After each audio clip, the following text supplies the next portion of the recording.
결혼 5년차 우리의 일상은 마치 잘 정돈된 거실의 카페처럼 평온했다. 아침이면 늘 같은 시간에 일어나 커피향을 맡고 퇴근 후에는 나란히 앉아 오늘 하루 어땠는지 도란도란 이야기를 나누는 것. 그 소박하고도 안정적인 흐름이 우리 부부의 전부였다. 적어도 지난달 아내가 갑작스럽게 자기 관리를 시작하기 전까지는 그랬다. 오늘부터는 좀 체계적으로 움직여보려고. 나도 나만의 시간이 필요하잖아. 처음 그 말을 들었을 때는 그저 건강을 챙기려는 의지인 줄 알았다. 아내는 다니던 헬스장 등록을 연장하고 전담 트레이너까지 고용했다. 그런데 이상했다. 낮에 운동하는 게 아니라 항상 밤 10시가 넘어서야 헬스장에 가겠다며 집을 나섰다. 처음에는 저녁에 하는 그룹 레슨 때문인 줄 알았지만 밤늦게 돌아온 그녀의 얼굴은 땀에 젖어 있으면서도 묘하게 상기되어 있었다. 운동이 아니라 누군가를 만나고 온 듯한 아주 미세하지만 분명히 다른 생기가 느껴졌달까? 어제 저녁 나는 평소처럼 화장대 근처를 정리하다가 무심코 내 결혼 반지를 그곳에 내려두었다. 잠시 손을 씻느라 뺀 것이었다. 아내는 거실에서 스트레칭을 하고 있었고 나는 물기를 닦으며 거울 속의 우리 모습을 잠시 응시했다. 무의식 중에 시선이 화장대 위 내 반지로 향했다. 그때였다. 거울을 통해 본 아내의 눈빛이 순식간에 차갑게 가라앉았다.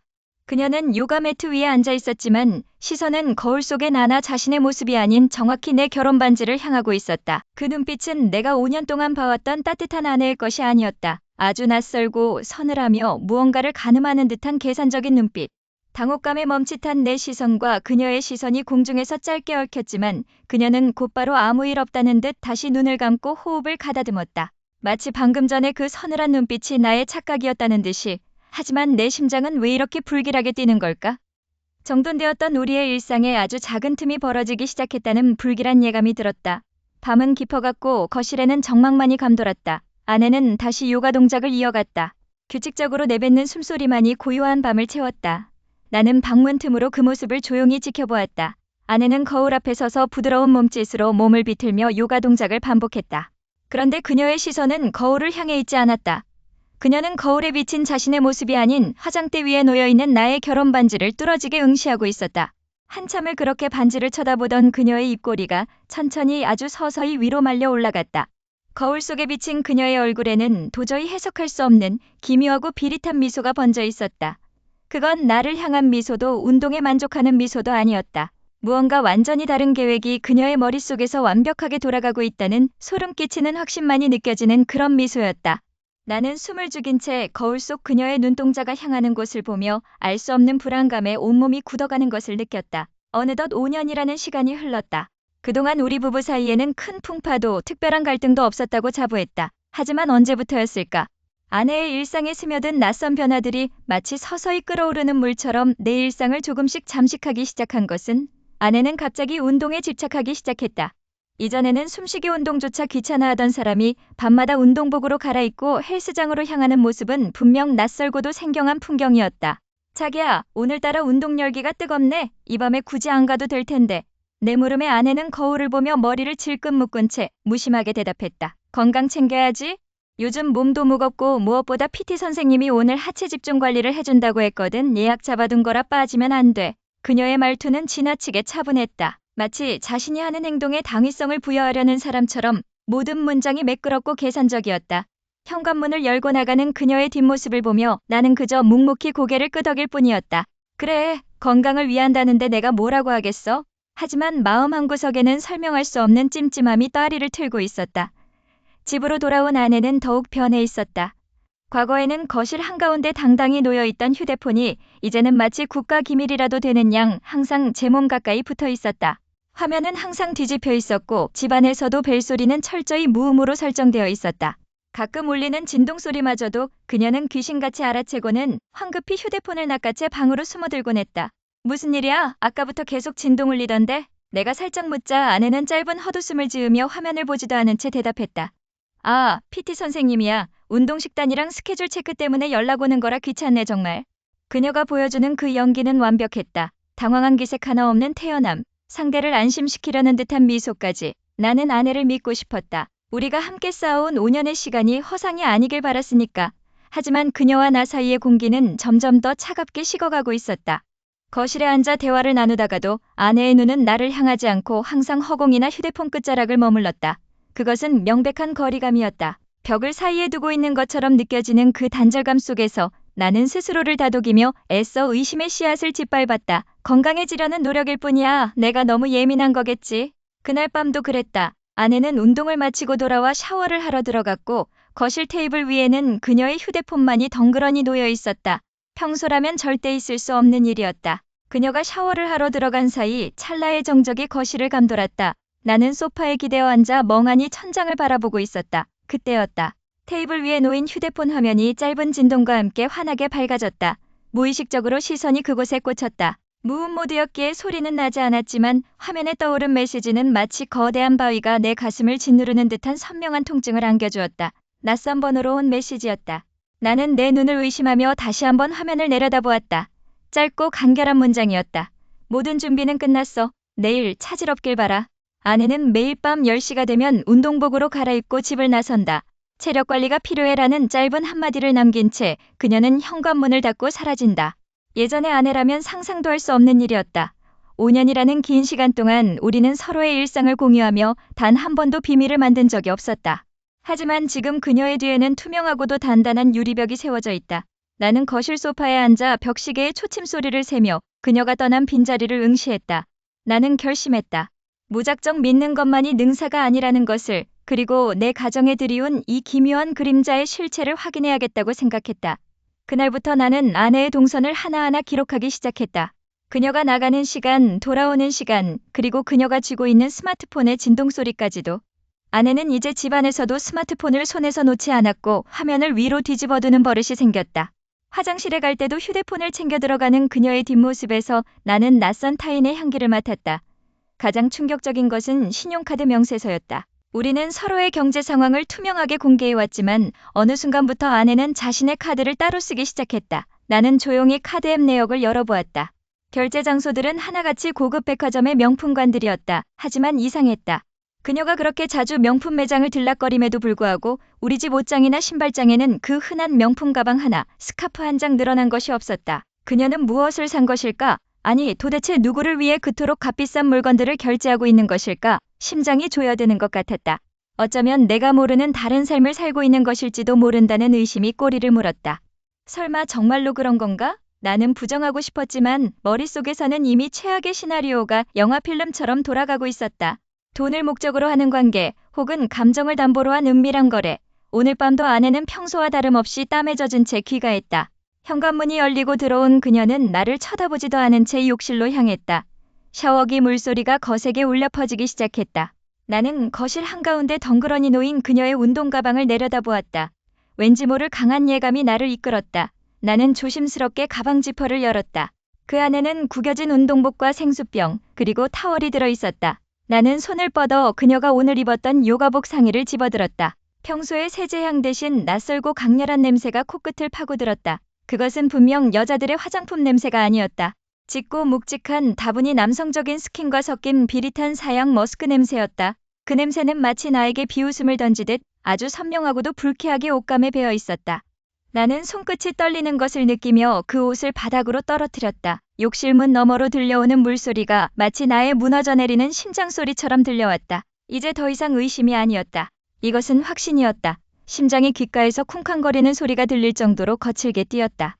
밤 10시가 조금 넘은 시각, 아내는 늘 그렇듯 오늘 하체 운동 루틴이 빡빡하다는 말을 남기고 집을 나섰다. 평소라면 운동복 차림으로 덤덤하게 배웅했겠지만 오늘은 달랐다. 나는 아내가 현관문을 닫자마자 서둘러 겉옷을 챙겨 입고 주차장으로 향했다. 엔진 시동 소리가 내 긴장감처럼 낮게 깔렸다. 이 의심이 그저 헛된 상상이었으면 좋겠다는 간절함과 무언가 잘못되었다는 불길한 확신이 뒤섞여 운전대를 잡은 손에 땀이 맺혔다. 아내의 차는 평소 다니던 헬스장 방향이 아니라 도시 외곽에 위치한 고급 주상복합단지 쪽으로 향하고 있었다. 나는 거리를 두고 아내의 차를 뒤쫓았다. 아내는 신호 하나하나를 정직하게 지키며 달렸지만 그 뒷모습에서 느껴지는 기묘한 생기는 평소와 확연히 달랐다. 긴장감 때문일까? 아니면 누군가를 만나러 가는 설렘 때문일까? 차 안에서 나는 스스로에게 끊임없이 물었다. 도대체 무엇을 확인하고 싶은 건지, 정말 끝을 보고 싶은 건지, 아니면 다시 아무 일 없었다는 듯 돌아가고 싶은 건지. 생각은 꼬리에 꼬리를 물었지만 차는 어느덧 강남의 화려한 조명이 반짝이는 고급 오피스텔 단지 지하주차장으로 빨려 들어갔다. 나는 조심스럽게 주차를 하고 멀리서 아내의 동선을 살폈다. 아내는 차에서 내리자마자 챙겨온 가방을 고쳐맸다. 그녀가 입고 있는 것은 운동복이라기엔 지나치게 몸의 라인을 강조하는 마치 누군가에게 보여주기 위해 선택된 듯한 옷이었다. 차 안에서 다시 한번 거울을 보며 립스틱을 덧바르는 그 치밀한 손길을 보고 있자니 가슴 한구석이 서늘하게 식어가는 기분이 들었다. 저 표정, 저 눈빛. 5년 동안 함께 살며 단 한 번도 본 적 없는 타인을 향한 낯선 매혹이 그녀의 얼굴에 서려 있었다. 나는 아내가 건물 로비로 들어가는 것을 확인한 뒤 서둘러 차에서 내려 그 뒤를 밟았다. 엘리베이터의 층수 표시가 계속해서 올라갔다. 9층이었다. 나는 계단을 통해 아내가 내린 층으로 서둘러 올라갔다. 복도에는 정막이 흘렀고 내 구두굽 소리가 유난히 크게 울려 퍼지는 것 같아 움찔하며 멈춰서기를 반복했다. 마침내 아내가 멈춰선 곳은 그 층에서도 가장 안쪽에 위치한 호수 앞이었다. 그녀가 망설임 없이 벨을 누르자 문이 열리는 기계음이 고요한 복도를 갈랐다. 나는 저만치 떨어진 복도 모퉁이 커다란 기둥 뒤로 몸을 바짝 숨겼다. 손등에 핏줄이 설 정도로 주먹을 꽉 쥐었다. 제발 그냥 친구였으면, 그저 단순한 지인이었으면 좋겠다고 수백 번 되뇌었다. 마침내 문이 열리고 실루엣이 드러났다. 아내는 문을 열어준 사람을 보자마자 환하게 웃으며 몸을 안으로 밀어넣었다. 나도 모르게 그들을 더 자세히 보려고 한 발자국 앞으로 나가는 찰나였다. 그 순간 문틈 사이로 낯익은 남자의 실루엣이 보였다. 운동으로 다져진 다부진 체격, 그리고 아내의 허리를 감싸쥐는 익숙한 손길. 하지만 바로 그 순간 복도 끝에 센서등이 꺼지면서 내 시야는 암흑으로 잠겨버렸다. 다시 센서등을 켜보려 했지만 이미 문은 닫힌 뒤였다. 굳게 닫힌 철문 앞에서 나는 숨조차 쉬지 못한 채 얼어붙고 말았다. 아내를 맞이한 저 남자는 누구인가?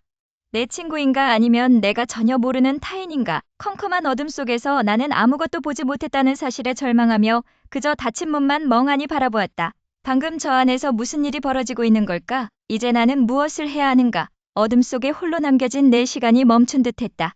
식탁 위에는 김이 모락모락 나는 된장찌개와 정갈하게 차려진 반찬들이 놓여 있었다.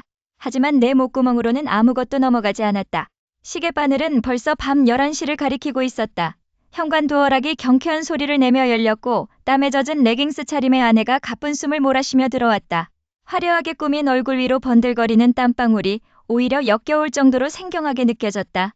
나는 최대한 평온한 표정을 유지하며 숟가락을 내려놓았다. 오늘도 늦었네. PT가 이렇게까지 고된 거야? 벌써 한 달째야. 내 목소리는 떨리지 않았다. 아내는 구두를 벗어던지듯 놓으며 한숨을 길게 내쉬었다. 그녀는 식탁 의자를 빼고 앉더니 물 한 컵을 단숨에 들이켰다. 물기가 맺힌 입술을 닦아내며 그녀는 나를 빤히 쳐다봤다. 그 눈빛은 예전에 다정했던 아내의 것이 아니었다. 차갑고 계산적이며 상대를 꿰뚫어 보려는 뱀 같은 눈동자였다. 당신 지금 나 추궁하는 거야? 겨우 운동하고 온 사람한테 할 소리가 그거야? 그녀의 말투는 여유롭기 짝이 없었다. 오히려 내가 미안해할 상황을 만들고 있었다. 그녀는 젓가락을 들더니 시큰둥하게 찌개를 한술 떴다. 내가 몸이 예전 같지 않아서 관리 좀 하겠다는데 그게 그렇게 불만이야? 직장 생활에 가사해. 나도 인간인데 피곤할 수 있지. 당신은 왜 이렇게 사람이 옹졸해졌어? 예전엔 안 그랬잖아. 요즘 당신 행동 마치 나를 무슨 죄인 취급하는 것 같아서 정말 불쾌해. 그녀는 어깨를 으쓱하며 덧붙였다. 의심할 게 없어서 아내 운동하는 것까지 의심을 해? 당신 정말 찌질하다. 그런 의심병, 부부관계 망치는 지름길인 거 몰라? 내가 무슨 부귀영화를 누리겠다고 이 밤에 땀 흘리면서 이 고생을 하는 줄 알아? 다 당신 옆에서 조금이라도 더 예쁘고 젊어 보이려고 노력하는 거잖아. 그녀의 연기는 완벽했다. 서운함과 피곤함이 섞인 완벽한 페르소나. 나는 속으로 비웃음을 삼켰다. 고급 아파트 주차장, 그리고 그곳으로 들어가는 그녀의 뒷모습이 눈앞에 선명한데 그녀는 지금 눈 하나 깜짝하지 않고 나를 의심 많은 남편으로 몰아가고 있었다. 나는 가슴 깊은 곳에서 치밀어 오르는 분노를 억눌렀다. 지금 여기서 폭발하면 그동안 쌓아온 모든 것이 물거품이 된다. 나는 그저 씁쓸한 미소를 지으며 고개를 숙였다. 그래, 미안해. 내가 요즘 좀 예민했나 봐. 당신이 고생하는 거 아는데 퇴근하고 혼자 밥 먹는 게 익숙지 않아서 그랬어. 내 사과에 아내는 코방귀를 끼며 식사를 마쳤다. 그녀는 아무 말 없이 안방으로 들어갔다. 방문이 굳게 닫혔다. 나는 식탁 정리를 핑계로 서성이다가 숨을 죽이고 발소리를 죽여 안방 문 앞까지 다가갔다. 살짝 열린 문틈 사이로 아내의 뒷모습이 보였다. 화장대 앞에 앉아있는 그녀의 얼굴에는 방금 전까지 보여주었던 피곤함은 온데간데 없었다. 그녀는 익숙한 손놀림으로 스마트폰을 켰다. 그녀의 손가락이 빠르게 화면을 두드렸다. 나는 문틈 사이로 그녀의 휴대폰 화면을 응시했다. 빛이 반사되어 글자가 완전히 보이지는 않았지만 수신인으로 찍힌 트레이너라는 이름과 그녀가 보낸 메시지의 내용은 선명하게 내 시야를 파고들었다. 오늘 남편이 눈치챈 것 같아. 좀 더 조심해야 할 것 같아. 내일은 다른 곳에서 봐. 순간 등줄기를 타고 서늘한 기운이 훑고 지나갔다. 아내는 만족스러운 듯 입가에 미소를 띠며 휴대폰을 베개 밑으로 집어넣었다. 나는 덜덜 떨리는 손을 꽉 쥐고 뒷걸음질 쳤다. 내 침대 위에서 내 아내가 다른 남자를 위해 내 가정을 파괴하고 있었다. 그 소름 끼치는 진실이 공기 중에 무겁게 가라앉았다. 나는 거실불을 끄고 어둠 속에서 주먹을 꽉 쥐었다. 이제 연극은 끝났다. 내일은 내가 그들의 연극을 무대 위에서 완전히 박살낼 차례였다. 아내의 그 가증스러운 연기를 뒤로하고 나는 기어이 그 외곽의 고급 빌라에 도착했다. 심장이 입 밖으로 튀어나올 것만 같았다. 아내가 떠난 자리 어둠이 내려앉은 거실은 낯선 공기로 가득했다. 이곳이 그녀가 말하던 PT샵의 실체라니 믿기지 않는 현실에 손끝이 파들거렸다.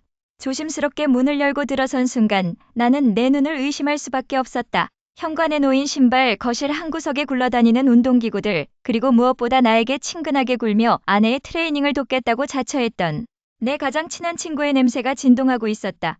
그는 단순히 아내의 트레이너가 아니었다.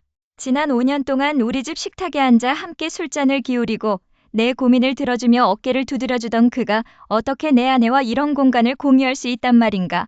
배신감은 분노를 넘어선 경악으로 다가왔다. 복수심에 앞서 온몸에 힘이 쭉 빠지는 기분이었다. 나는 홀린 듯이 거실 중앙에 있는 테이블로 다가갔다.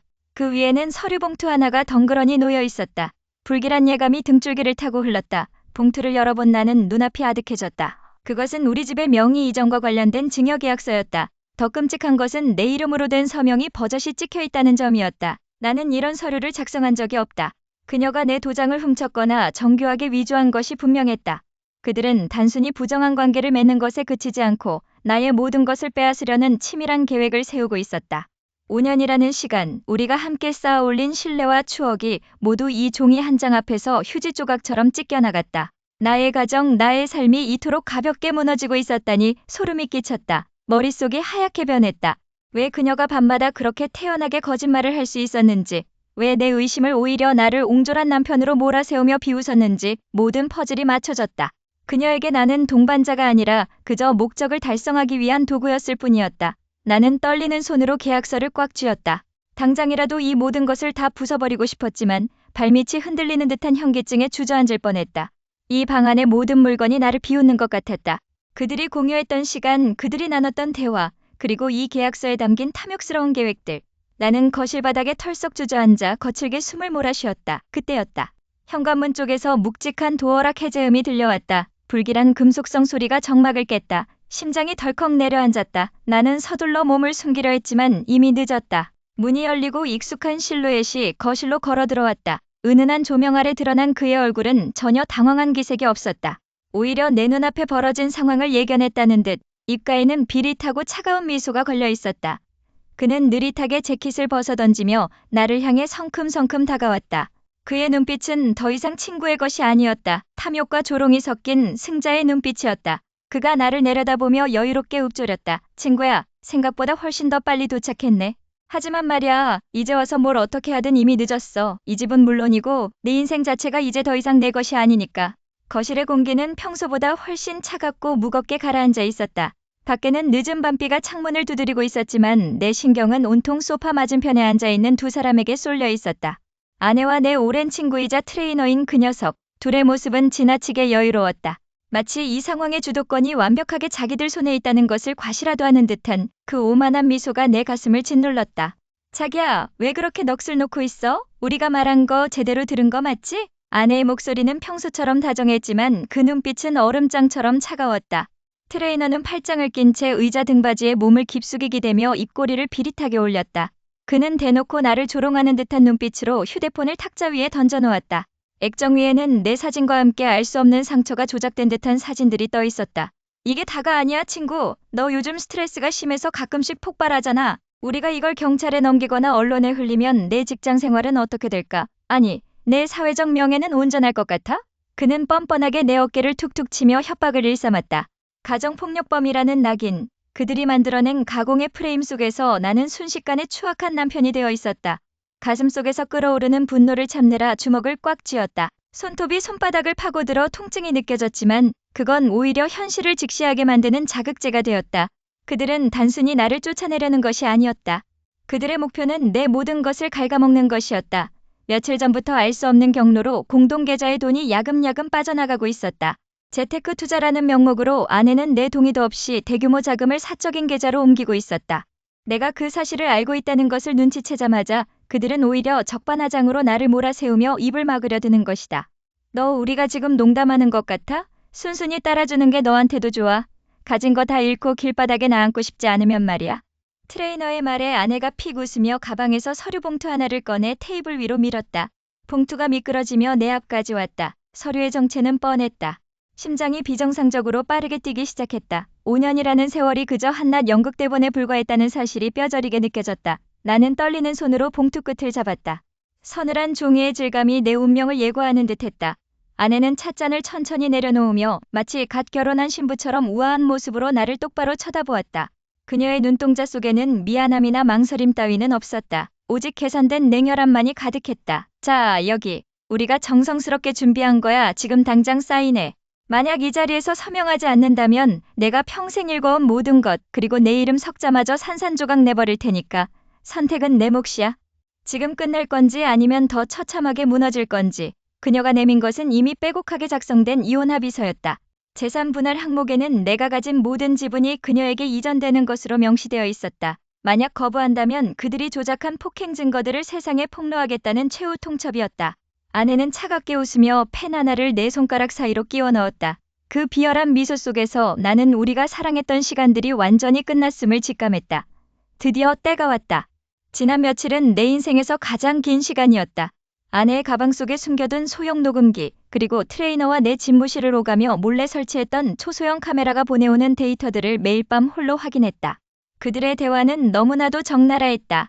내가 모르는 사이에 내 명의의 자산들을 어떻게 쪼개어 해외 계좌로 빼돌릴지, 그리고 내가 이혼 서류에 도장을 찍지 않을 경우 어떤 식으로 가정폭력의 누명을 씌워 나를 사회적으로 매장할지에 대한 계획이 소름 돋을 정도로 치밀하게 세워져 있었다. 그들은 내가 아무것도 모른 채 그저 멍청하게 당하기만을 기다리고 있었다. 나는 철저히 연기했다. 마치 그들의 협박에 겁을 먹고 모든 것을 포기한 나약한 남편인 척 행동했다. 아내는 이제 승리를 확신한 듯 내 앞에서도 당당하게 명품 쇼핑몰을 검색하며 조롱 섞인 웃음을 흘리곤 했다. 트레이너 역시 이제는 숨기지도 않고 대낮에 우리 집 거실까지 들어와 노골적으로 재산을 정리하자며 재촉했다. 나는 그저 고개를 숙이고 침묵으로 응대했다. 그들의 오만함이 극에 달할 때까지 더 큰 덫을 놓기 위해서. 약속 당일 나는 변호사 사무실의 회의실로 향했다. 아내와 트레이너는 이미 도착해 있었다. 두 사람은 마치 축제라도 즐기는 사람들처럼 여유로운 표정으로 앉아 있었다. 아내는 변호사 앞에서 나를 향해 불쌍하다는 듯한 눈빛을 보냈다. 자기야, 우리 이제 그만 끝내자. 서로 좋게 마무리하는 게 좋잖아. 자기가 나한테 저질렀던 일들 내가 다 덮어주기로 했잖아. 가증스러운 연기였다. 트레이너는 옆에서 팔짱을 낀 채 마치 이 상황을 즐기는 듯한 눈빛으로 나를 훑어보았다. 그래, 이제 다 끝내자. 나는 낮게 깔린 목소리로 답하며 가방에서 서류 봉투 대신 작은 USB 하나를 꺼냈다. 아내의 눈동자가 잠시 흔들렸다. 변호사는 의아한 표정으로 나를 바라보았고 트레이너는 헛웃음을 지으며 내게 다가오려 했다. 나는 천천히 자리에서 일어나 변호사에게 USB를 건넸다. 그 안에는 그들이 지난 몇 달간 나눈 모든 통화 내용, 돈을 세탁하는 과정 그리고 내 서명을 위조하던 그 비겁한 순간들이 고스란히 담겨 있었다. 이게 뭐 하는 짓이야? 아내의 목소리에 처음으로 당혹감이 서렸다. 나는 아무 말도 하지 않고 그녀를 빤히 응시했다. 변호사가 노트북에 USB를 꽂고 파일을 열자 회의실 안에는 정막만이 감돌았다. 화면에 내가 설치했던 카메라 영상이 재생되기 시작했다. 트레이너가 내 집무실에서 서류를 조작하고 아내가 그 옆에서 희죽거리며 웃는 장면이 1080p 고화질로 선명하게 비쳤다. 아내의 얼굴이 순식간에 하얗게 질려갔다. 득이양양하게 웃던 입가는 덜덜 떨리기 시작했고 트레이너는 다급히 무언가를 변명하려 입을 열었지만 이미 상황은 돌이킬 수 없었다. 나는 의자를 뒤로 밀며 일어나 굳어버린 그들의 눈을 똑바로 쳐다보았다. 이제 진짜 이야기를 시작해보자고. 누가 누구를 매장하려 했는지 법정에서 제대로 확인해봐야지. 나는 비릿한 미소를 지으며 말을 이었다. 준비됐어? 인생이 끝나는 소리 지금부터 들려줄게. 차가운 법정의 공기는 숨을 쉴 때마다 폐부를 찔렀다. 판사가 판결문을 낭독하는 소리는 마치 먼 곳에서 들려오는 파도 소리처럼 아득했다. 아내와 그 트레이너, 내 인생을 송두리째 흔들어 놓았던 두 사람이 나란히 앉아 있었다. 한때는 가장 신뢰했던 친구였고 한때는 평생을 함께하자 맹세했던 연인이었다. 하지만 지금 그들의 눈동자에는 후회나 반성 대신 법망을 어떻게든 빠져나가려는 비겁한 계산만이 가득했다. 사기 및 횡령 혐의로 그들이 수갑을 차고 끌려나가는 모습을 보며 나는 안도감보다는 깊은 공허함을 느꼈다. 모든 것이 제자리로 돌아왔다. 명의를 도용해 빼돌리려 했던 재산은 전부 동결되었고 변호사의 도움으로 나는 모든 권리를 회복했다. 경제적으로는 승리했다. 하지만 그 승리 뒤에 남겨진 것은 무엇인가? 집으로 돌아가는 길, 현관문을 열자마자 밀려오는 정막이 너무나 무거웠다. 거실 한가운데 서서 가만히 주위를 둘러보았다. 아내가 마지막까지 치밀하게 연기하며 내 돈을 챙기려 했던 흔적들, 그리고 친구라고 믿었던 녀석과 함께 웃으며 보냈던 수많은 시간의 파편들이 마치 유령처럼 집안을 떠돌았다. 나는 테이블 위에 놓인 이혼 서류를 내려다보았다. 잉크조차 채 마르지 않은 그 종이 한 장에 5년의 세월이 담겨 있었다. 모든 것이 계획적이었고 모든 것이 속임수였다. 아내가 매일 밤 운동이라며 외출하던 그 뒷모습조차 나를 비웃기 위한 연극이었다는 사실이 다시금 뼈저리게 느껴졌다. 신뢰는 유리잔처럼 한번 깨지면 다시 붙일 수 없다는 말을 나는 너무 늦게 깨달았다. 이제 나는 모든 굴레에서 벗어났다. 통장에는 돈이 들어왔고 내 명의로 된 집은 온전히 내 것이 되었다. 하지만 그 무엇으로도 짓밟힌 내 자존심과 타버린 마음을 보상받을 수는 없었다. 지금 내 앞에는 두 갈래 길이 놓여 있다. 하나는 이 지긋지긋한 악연을 완전히 끊어내고 이름과 거처를 옮겨 완전히 새로운 사람으로 다시 시작하는 것이다. 깨끗하게 잊고 나를 좀먹는 이 기억들을 과거의 쓰레기통에 처박아 버리는 것, 그것이 내 정신건강을 위한 유일한 구원일지도 모른다. 하지만 다른 한편으로는 그들이 나에게 했던 짓을 생각하면 도저히 멈출 수가 없다. 단순히 감옥에 보내는 것만으로는 부족하다. 그들이 세상 밖으로 나와 다시 발을 붙이지 못하도록 민사소송을 통해 끝까지 그들의 사회적 지위와 미래를 파괴하고 싶다는 복수심이 가슴 깊은 곳에서 꿈틀거린다. 밤하늘을 올려다보았다. 도시의 네온사인은 화려하게 빛나고 있었지만 내 세상은 여전히 흑백이었다. 사람들은 시간이 약이라고 말하지만 과연 이 상처가 시간만으로 치유될 수 있을까? 나는 거실불을 끄고 소파에 깊숙이 몸을 묻었다. 어둠 속에서 들려오는 건 오직 내 거친 숨소리뿐이었다. 법적인 싸움은 끝났지만 내 안의 싸움은 이제 막 시작된 것만 같다. 나는 과연 어떤 선택을 내려야 할까? 모든 것을 내려놓고 오직 나만을 위한 평온을 찾는 길을 택해야 할까? 아니면 이 증오의 불씨를 횃불로 삼아 그들을 완전히 태워버릴 때까지 추격해야 할까? 당신이라면 모든 것을 잃고도 간신히 살아남은 이 폐허 속에서 어떤 결정을 내리겠는가? 이제 다시는 누구도 믿을 수 없는 이 고독한 삶 속에서 나라는 존재는 과연 무엇을 위해 나아가야 하는 것일까? 대답 없는 어둠만이 나를 조용히 내려다보고 있었다.